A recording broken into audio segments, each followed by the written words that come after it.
ओम नमो नारायण। मित्रों, एक बार फिर से स्वागत है आपका हमारे YouTube चैनल ओम नमो नारायण पर। मित्रों, आज की यह वीडियो हमारे दर्शक कृष्ण शर्मा जी के कमेंट पर आधारित है।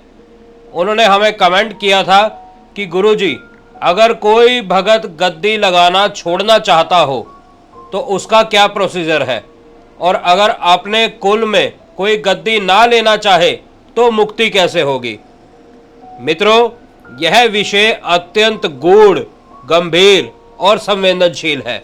आज का यह संवाद मात्र एक प्रक्रिया नहीं है, एक आध्यात्मिक जिम्मेदारी को समझने और उसे सम्मान पूर्वक त्यागने की विधि है। इस वीडियो का उद्देश्य किसी परंपरा का अपमान करना नहीं है, बल्कि उन लोगों को मार्ग दिखाना है जो यह सेवा अब नहीं निभा सकते या जिनके कुल में कोई उत्तराधिकारी नहीं है। तो मित्रों, सबसे पहले जानते हैं गद्दी क्या है और उसका आध्यात्मिक महत्व क्या है। भारतवर्ष की संस्कृति में हर कुल, हर वंश का एक रक्षक देव या फिर देवी होती है। इसे हम कुल देवता या कुल देवी कहते हैं।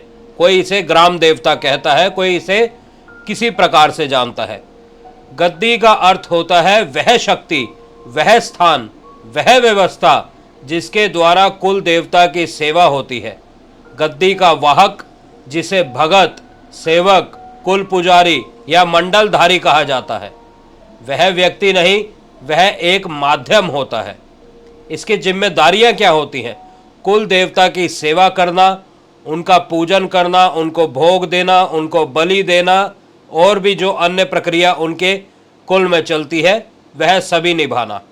परिवार और गांव की सुरक्षा के लिए तांत्रिक प्रक्रिया करना, रोग, बाधा और अनिष्ट को दूर करने हेतु शक्तियों को जागृत रखना। यदि गद्दी छूट जाए या सेवा बंद हो जाए तो क्या होता है? आप अगर गद्दी अभी से लगाना छोड़ दे, बिना किसी प्रक्रिया करे, बिना किसी को बताए, बिना कोई संकल्प लिए आपने गद्दी लगाना बंद कर दी, आपने सेवा करना बंद कर दी, तो आपके कुल में वंश कष्ट में आ जाते हैं, विवाह में रुकावटें आनी शुरू हो जाती है, संतान दोष लग जाता है, आर्थिक हानि और मानसिक अशांति शुरू हो जाती है, यानी आसमान से जमीन पर गिर जाते हैं। इसीलिए इस सेवा को छोड़ने से पहले पूर्ण श्रद्धा और विधि पूर्वक अनुष्ठान करना अनिवार्य होता है। और गद्दी लगाने के पूर्व संकेत और अनुभव क्या होते हैं, अगर उसके बारे में मैं चर्चा करूं तो गद्दी का भार कोई सामान्य बात नहीं होती। जब किसी को यह सेवा सौंपने का समय आता है तो कुल देवता या पितृगण संकेत देने लगते हैं, बार बार किसी विशेष स्थान का स्वप्न दिखाने लगते हैं, किसी वृद्ध या अनजाने साधु का दर्शन करवाने लगते हैं, अचानक से भोग, पूजा या शक्ति के बारे में ज्ञान देने लगते हैं, तांत्रिक चिन्हों या आकृतियों का ध्यान में आना शुरू हो जाता है, किसी दुर्घटना का रोग के समय देवी देवता द्वारा जीवन रक्षा देना, यह भी एक संकेत होता है। यह सभी बातें दर्शाती हैं कि अब सेवा का उत्तरदायित्व आपको सौंपा जा रहा है। यदि सेवा त्यागनी हो तो उन्हीं संकेतों को प्रणाम करके विनम्रता से विदा लेनी चाहिए। और गद्दी त्यागने की शुद्ध प्रक्रिया क्या है उसके बारे में अब चर्चा कर लेते हैं, जिसके बारे में यह वीडियो बनाने का प्रयास किया जा रहा है। मित्रों, यदि आप स्वयं भगत हैं और आप यह सेवा नहीं करना चाहते, मैं दोनों प्रक्रिया बताऊंगा। अगर आप स्वयं भगत हैं, आप यह सेवा नहीं करना चाहते तो किस प्रकार से गद्दी को त्यागे।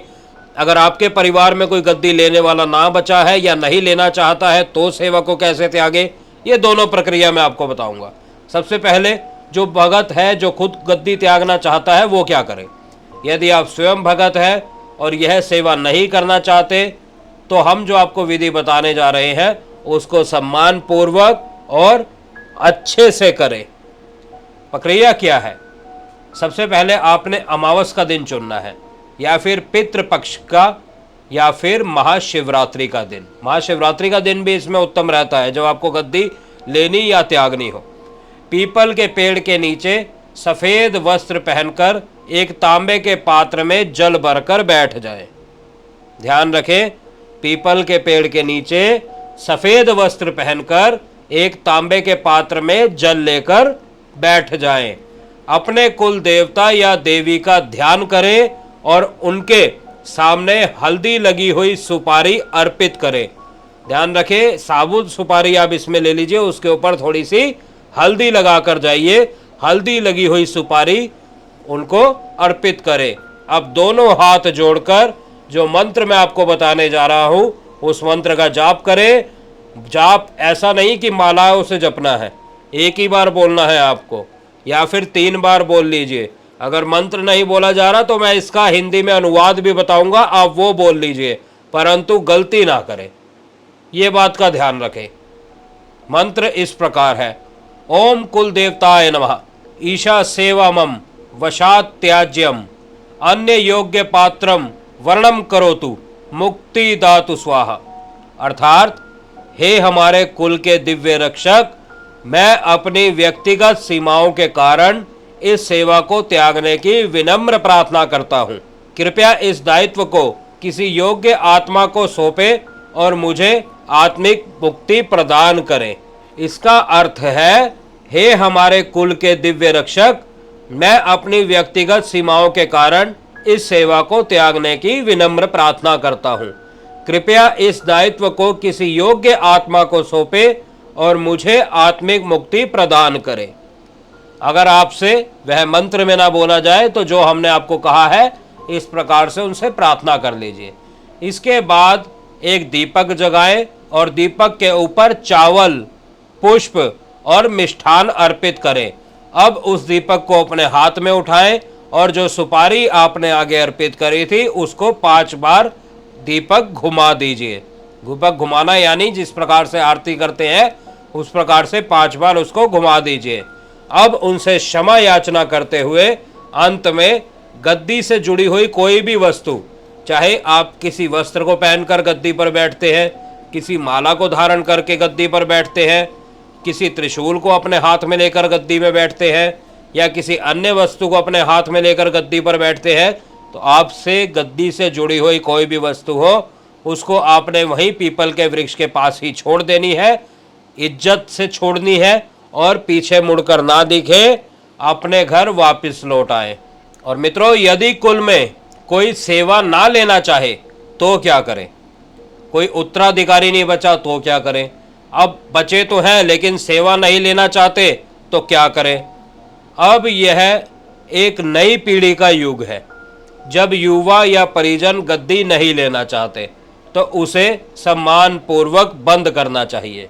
इसकी विधि क्या है? घर के मंदिर या कुल स्थान पर एक दीपक जगाएं। परिवार के सभी सदस्य एकत्र होकर कुल देवता से प्रार्थना करें। प्रार्थना क्या करनी है? हे कुल देवता, यदि हमारी संतान इस सेवा हेतु उपयुक्त नहीं है तो कृपया हमें क्षमा करें और इस दायित्व से मुक्त करें। हम अंतकरण से धन्यवाद देते हैं।